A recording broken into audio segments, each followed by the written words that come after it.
Hello everyone and welcome to County Perspective. This show focuses on Frederick County government, local programs and events, and the Frederick County community. I'm your host Brandon Rosa, and thank you for joining me. Now it's time to start the show with our top news stories.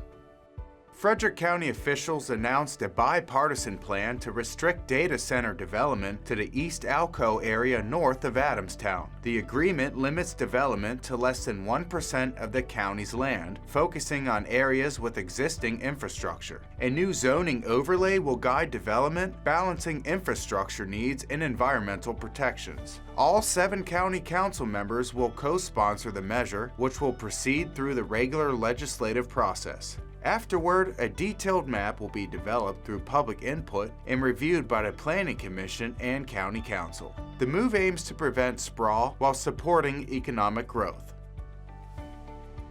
Frederick County's Household Hazardous Waste Drop-Off event was held on May 3rd at the Key Stadium upper parking lot, offering residents a safe way to dispose of items like old gasoline, batteries, and pesticides. The event saw strong community participation, with 739 vehicles dropping off waste. That's the highest turnout in 2 years. Residents simply drove through and were assisted by staff and contractors who unloaded the materials safely. The Division of Solid Waste and Recycling hosts the event twice a year to protect the environment and reduce fire hazards. These collection events make responsible disposal easy and accessible for Frederick County households. Frederick County held a graduation ceremony at Winchester Hall earlier this month to recognize staff who completed training from the Government Alliance on Race and Equity, also known as GARE. The program equips public employees with tools to make equity a part of government practices and policies. As part of a national network of over 13,000 public servants, GARE graduates learn to embed equity into decision-making, helping build stronger communities that serve everyone. GARE is a resource to build community and network to understand what the challenges are of inequities, how they've been perpetuated or continued, and how specifically we can unravel some of that negativity that's happened.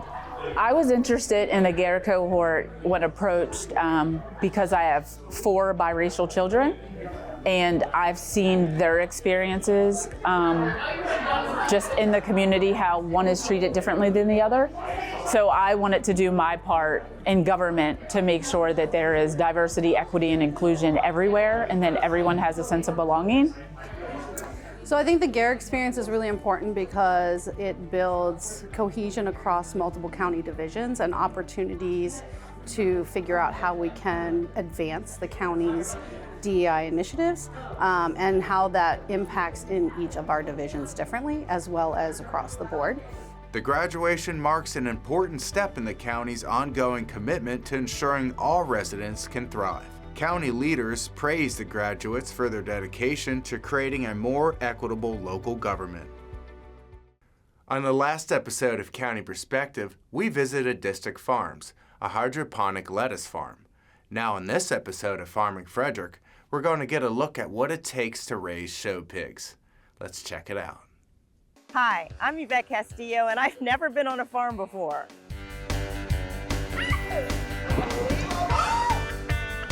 I'm visiting farms across Frederick County, Maryland to learn about local farming. You're watching Farming Frederick. Did you know Frederick County has the most hog farms than any other county in Maryland? That's right, folks. Frederick County is the leader in hog farms in the state with more than 76 hog farms. When we think of a hog farm, we typically think about bacon. But on this episode of Farming Frederick, pigs are not turning into bacon, they're turning into show pigs. Let's take a trip to Cedar Creek Livestock and meet Dalton McKenzie, a hog breeder near Union Bridge, to learn more about the day in the life of a show pig.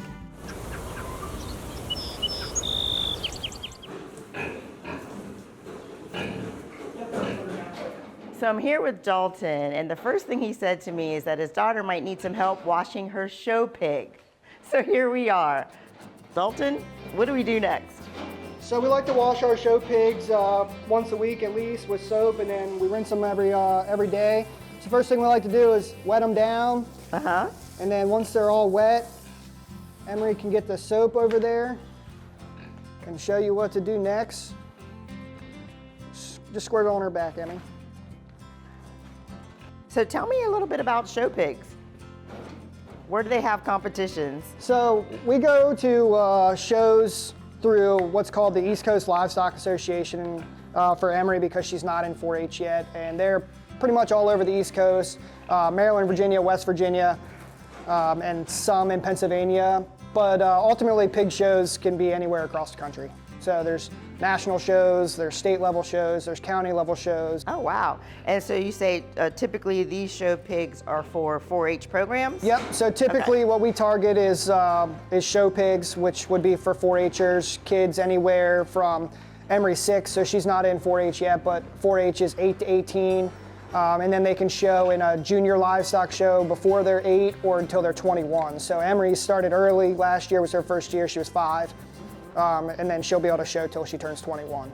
Okay. And what type of pigs do you have here? So this is Emery's purebred spot that we bought her this year for a show pig. And then in conjunction with the spot, we have primarily Berks and crossbreds is pretty much where we got our start. And then when Emery started showing, we've got the spots and some Herefords, which we can see a little later. And then we also have one purebred York sow. So we have a little bit of a mixture of everything. Emery, you want to show me what to do here? So tell her, what she got to do? Just scrub all over, right? This way? Yeah. Okay. The pig is very calm for this washing. Yeah, she's very friendly. If you scrub her belly, she'll probably flop right over. I've washed a dog once. The dog won. So this seems very calm. The first time or two, it's a completely different experience, but once they get used to it, it normally goes pretty smooth, and it's actually something that they look forward to because it keeps their skin in good shape, and pigs actually can't sweat. Okay. So that's why a lot of times you see pigs playing in mud and water because they have no other way to cool their body down. So how often do you wash? So we wash with the actual soap at least once a week, but then we'll rinse them and just use the conditioner on their body to keep their skin in good health every day. Once the show season starts, which our show season will start the first full weekend in May, we have our first show down in West Virginia. For show pigs, are they a certain age before they're, so they're ready to show, or? Ours are normally at least 3 months old when we start showing. So most kids in this area, their pigs have to be born after January 1st to show in 4-H, and the first show being in May. They're normally 3 to 4 months old when we start showing, and then you can show them all the way through the end of the year. So they go from 3 months to almost right at a year old. Okay, so you're a pig breeder. Yep. So from start to finish, what happens? I see big pigs over there with babies, small pigs, so. We like to let our pigs get to be about 8 months old. We like them to have their first babies right around a year old. So we like to try and breed them somewhere between 8 and 9 months. They have a gestation period of 3 months, 3 weeks, and 3 days. So we try and breed them so that they have their babies right around their 1-year birthday. So once they start having a normal heat cycle, they have a heat cycle every 21 days. And we will track it on a calendar and then kind of breed them when it lines up with that the best. So this is, it's called a post-cervical AI rod. So when you insert it into the pig, this inner catheter goes in past the cervix so that you can place the semen where it needs to go. And we use bore studs that are located all over the country. So we have what we call a teaser bore here. We don't actually use him to breed our pigs. He's just here for us to do heat checks and make sure that they're cycling properly. And then we order semen and they overnight it to us fresh, and it has to be chilled in a cooler, and then we breed them 3 months, 3 weeks, and 3 days later. We have baby pigs.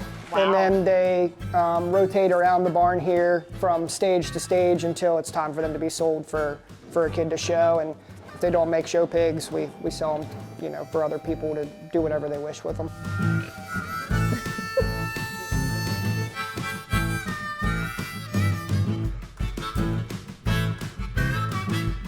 Man, you're a professional. What do you think, Emmy? You think come back and help us? It's not as bad as I thought. I was quite afraid, actually. Yeah, they're very friendly. Well, I could successfully say I've washed a pig. Thanks for having me today, Dalton and Emery. Tune in to the next episode of Farming Frederick because you never know what farm we'll visit next. If you would like to know more about Cedar Creek Livestock or any other farm in Frederick County, just visit homegrownfrederick.com. Before you know it, the Great Frederick Fair will be right around the corner where we'll be able to see show pigs in action. Okay, everyone, it's time for a short break. But there's so much more to come in this episode of County Perspective. See you in a few minutes.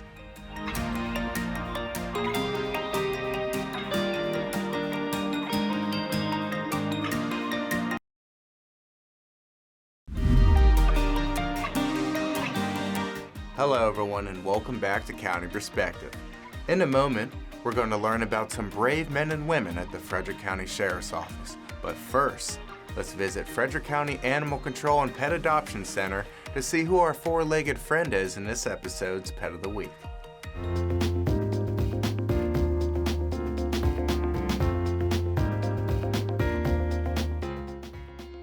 At first glance, most people only see Pumpkin's size, but this 3-year-old tabby is so much more. Pumpkin is sweet and affectionate. She enjoys petting sessions and being brushed. She's also quite the playful girl. Pumpkin finds wand toys irresistible. While social media proclaims the cuteness of fat cats, obesity can be serious and lead to major health issues. Pumpkin needs a family committed to her diet and exercise plan so she can enjoy a long, healthy, and happy life. To learn more about Pumpkin and our adoption process, call Frederick County Animal Control and Pet Adoption Center at 301-600-1546. Recently, several Frederick County Sheriff's deputies earned awards for their bravery during the Chamber Awards ceremony. Our team at FCG-TV sat down with Sheriff Chuck Jenkins to hear how his office works hard to protect and serve the Frederick community. Let's hear what he had to say. At the Frederick County Sheriff's Office, their 188 dedicated personnel responded to 136,620 calls for service in 2024, with an average emergency response time of 9 minutes and 31 seconds. They recently launched their drone program that will enhance search and rescue operations, event security, and emergency response. Faster and more cost-effective than helicopters, drones allow them to allocate resources to community outreach and officer training. The Sheriff's Office attended 74 community events, hosted their annual Student Resource Officer Night, and welcomed residents to our Frederick County Sheriff's Office Open House, offering hands-on demonstrations and behind-the-scenes access at the Law Enforcement Center. The School Resource Officer Program has 15 assigned personnel that support all FCPS high school, middle, and elementary schools that fall outside of the municipalities that employ their own police departments. In 2024, they welcomed 18 new hires and saw 13 new retirements. The Frederick County Sheriff's Office is a full-service traditional sheriff's office responsible for primary law enforcement in Frederick County, operations of the detention center, and judicial security at the courthouse and civil process service. What makes this group stand out is the fact they are just so dedicated to what they do every single day. They're committed, they're dedicated. They come to work every day and do a job that sometimes is a little bit dangerous. Sometimes it can be pretty trying and exhausting, but they're committed to the job they've taken on. And again, they came on as young people and they're doing a great job for us. As a group, they embody the mission and goals and efforts of the Sheriff's Office because of the way they do their jobs every day. Again, you get in the car every morning, you come to work, you put the uniform on, you want to serve the public. We respect the public, the place we live and work here in Frederick County. It's a great county, great community, and they simply embody everything that we stand for as law enforcement, the integrity of the individual, of the agency, and we get that respect back from the public. We live in a very unique county, and I think the citizens of Frederick County show the respect and the appreciation every single day. They're not shy about how they express that. I know that every day the men and women of my agency They tell me about experiences with the public, that they want to buy their lunch, they want to buy a cup of coffee. Again, go back to the letters and emails that I receive every single day, but there is a unique sense of appreciation by the public in this county for not only the Sheriff's Office, but all public safety. I appreciate this opportunity for the Chamber of Commerce to recognize the men and women of the Sheriff's Office and what we do every day, what the men and women do every day to basically uphold the law and protect this community. It's time in the show to see what activities county departments and divisions are hosting in the next few weeks in this episode's calendar of events.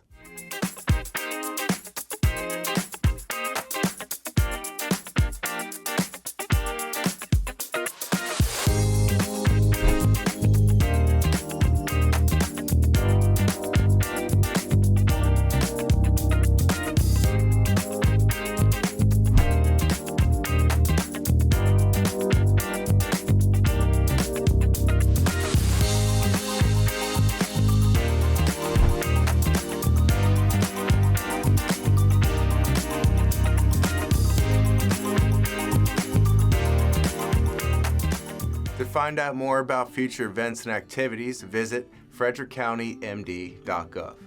It's almost time to say goodbye, but let me share a few more things with you before we wrap up this episode. The Frederick County Health Department invites people who have lost a loved one to addiction to participate in a special event called Remembering Love and Restoring Hope. Held in August, the event will honor the lives lost to overdose. If you are interested in having a loved one remembered at the event, you can submit information at health.frederickcountymd.gov/2025 Remembering Love. The last day for submissions is July 18th. Anyone who has lost a loved one to overdose is invited to attend. The goal is to provide support to family and friends who have been left behind. This event is on August 27th, starting at 7 p.m., located at the Frederick Community College JBK Theater. If you or a loved one is struggling with addiction and is in need of support, system navigation, harm reduction supplies, or treatment resources, call 301-600-1777 or email bhs@frederickcountymd.gov. Be a part of the Frederick County and the City of Frederick's Climate and Energy Action Plan. A series of workshops will focus on issues like heat, flooding, and high energy bills. The goal is to gather feedback so that solutions can be developed to make the Frederick community more sustainable. Throughout the month of May, 5 climate workshops will be held around the county. Frederick's climate goal is to reduce greenhouse gas emissions from 2010 levels by 50% by 2030 and by 100% by 2050. For more information about the climate workshops or to take the Climate Action Survey, visit frederickcountymd.gov/climateaction. Well, everyone, that concludes this episode of County Perspective. Now, if you want to stay up to date on important news and events going on in the county, follow Frederick County on social media at FredCoGovMD. We'll see you next time with a fresh look from a county perspective. Take care, everyone.